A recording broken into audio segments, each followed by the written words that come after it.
যেহেতু একটি প্রাণী মেরে ফেলতে পারি না, সেজন্য চিকিৎসা করানোর জন্য বিভিন্ন দিকে আর কি যোগাযোগ করি।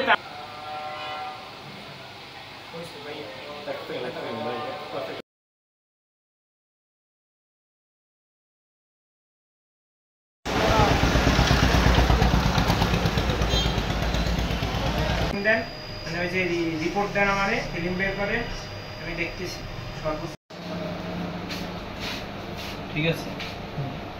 সাপটি এই এক লোক আঘাতপ্রাপ্ত অবস্থায় পেয়ে আমাদের কাছে পৌঁছে দেয়। পরবর্তীতে এটা আমরা নিয়ে, যেহেতু একটি প্রাণী মেরে ফেলতে পারি না, সেজন্য চিকিৎসা করানোর জন্য বিভিন্ন দিকে আর কি যোগাযোগ করি। তার পরবর্তীতে Yasin Sadiq sir, executive magistrate Kalapara Patuakhali, ওনার হস্তক্ষেপে সাপটাকে আজকে আমরা চিকিৎসার চেষ্টা করতেছি এবং আজকে এক্সরে করানোর পরে ঢাকা ভেটেরিনারি সার্জনের কাছে পাঠানো হবে। ওনার দিক নির্দেশনা অনুযায়ী পরবর্তী পদক্ষেপ নেওয়া হবে। উনি যেটা বলবেন সেই অনুযায়ী ব্যবস্থা নেব। এটা একটা সাপ নিয়ে আসছে এক্সরে করানোর জন্য। পরে এক্সরে করলাম, এক্সরে করানোর পর এটা ফ্র্যাকচার ধরা পড়ছে। ভাঙছে না?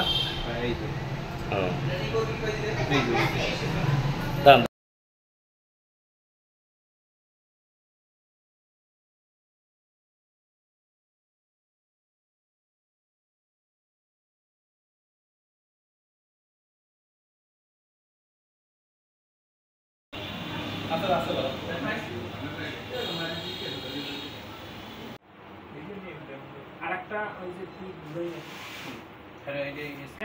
মানে ওই যে রিপোর্ট দেন, আমাদের ফিল্ম বের করেন, আমি দেখতেছি সর্বোচ্চ